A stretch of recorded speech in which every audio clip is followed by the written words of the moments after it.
तो hi friends पुणी थे समस्त को स्वागत जनाऊँ आपण प्रिय यूट्यूब चैनल सिटीजन को। आज बसुची आपणकर राज्य कैबिनेट बहु दिन व्यवधान पर आज बसुची राज्य कैबिनेट जहाँकि 10 गोटी गुरुत्वपूर्ण प्रस्ताव पर मोहर बाजिब। आशा अंगनवाड़ी जेटीसी नियमित आउटसोर्सिंग कर्मचारी जो मानू फोकस रे रखा जाइछि निश्चित भाव में आज बसुची आप राज्य कैबिनेट। आज चलतु जानिबा जे केतेबेले राज्य कैबिनेट बसुची जहाँकि मुख्यमंत्री अध्यक्षतार बसुची राज्य कैबिनेट एंड केतेबेले बसुची जहाँकि 10टी गुरुत्वपूर्ण विभाग कौन कौन सब विभाग से बाबद आलोचना करवा समस्त को पुणी थे कवि निश्चित भाव प्रथम कर आम चैनल को आसती नुआ नुआ लाटेस्ट आउ ट्रस्टेड इनफर्मेशन आज ही सब्सक्राइब करूँ आपण प्रिय यूट्यूब चैनल सिटीजन को। बंधु आपण मानक जितेबले भी जहाँ भी किसी ऑफिशियली ओडिशा रे घटे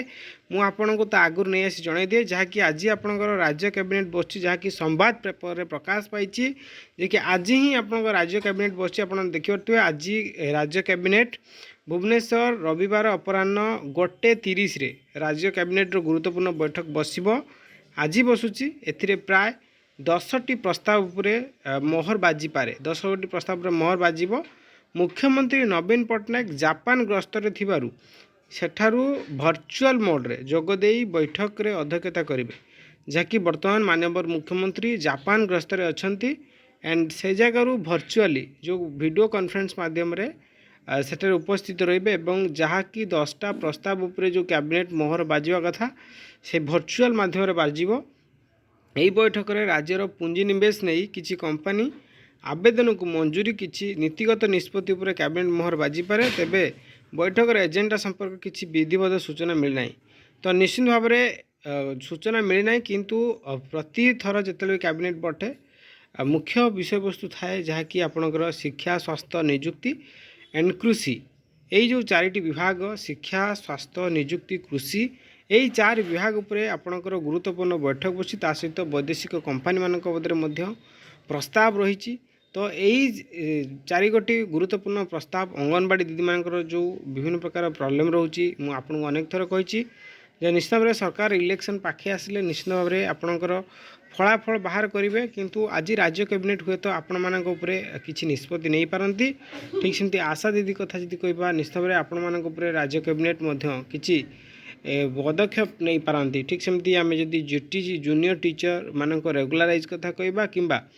जो मैंने हाईस्कल टीचर मानकर ऑर्डर बाहर कथा कहबा निश्चित भाव आपण मान बाबद में सरकार बहुत चर्चार अच्छा आपण मान तर्जमा चली निश्चित भाव में बहुत शीघ्र आपण मान ऑर्डर बा मेमो जूनियर टीचर कंट्राक्चुअल मानकर आसीज सहित जेटी नियमित सहित जेटीसी निजुक्ति बाबद में ऑलरेडी आपंकर तो बाहरी सारी मुख्यमंत्री पोर्टाल बाकी एप्रिल मास एंड किंबा मे मास फास्ट वीक भितर आपंकर आसीज बाकी 10 गोटी प्रस्ताव राज्य कैबिनेट सहित आम आउटसोर्सिंग कर्मचारी कथा कहवा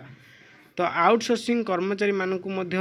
जदि नियमित करा जाए बा रेगुलाराइज करा जाए आज जो कैबिनेट अच्छी हुए तो आलोचना हो पारे जहाँकि 10 गोटी गुरुत्वपूर्ण प्रस्ताव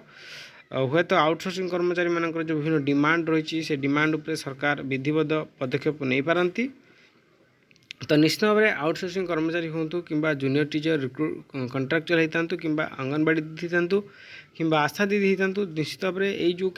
कैबिनेट निश्चित भाव में गोटे फोकस रोचे हुए तो आपण मान इश्यू उठी पारे। तो निश्चित भाव में जहाँ इनफर्मेशन थी मुझे जनईदेली आज 1:30 आप राज्य कैबिनेट एंड 1:30 पर आम चैनल तरफ आप निश्चित भाव में जो राज्य कैबिनेट 10टी प्रस्ताव रही हुए तो प्रस्ताव बढ़ी पारे 10टी प्रस्ताव जो मोहर बाजी विभिन्न विभाग उपरे तो निश्चित भाव आम चैनल तरफ आप सठिक इनफर्मेशन प्रथम ही पाइबे। तो से निश्चित भाव में सब्सक्राइब करने सहित बेल बटन दबाई रखुँ और गोटे गोटे लाइक शेयर करूँ। निश्चित भाव में 2टा 2.5 भितर आम आपको राज्य कैबिनेट गुरुत्वपूर्ण बैठकर फलाफल भर्चुआली माध्यम जहाँ भी घटी तो निश्चित भाव में आम आपको पदार्पण करूँ। तो आज भिडियो तक भिडियो टू मोर शेयर करेंगे सब्सक्राइब करेंगे। Thanks for watching.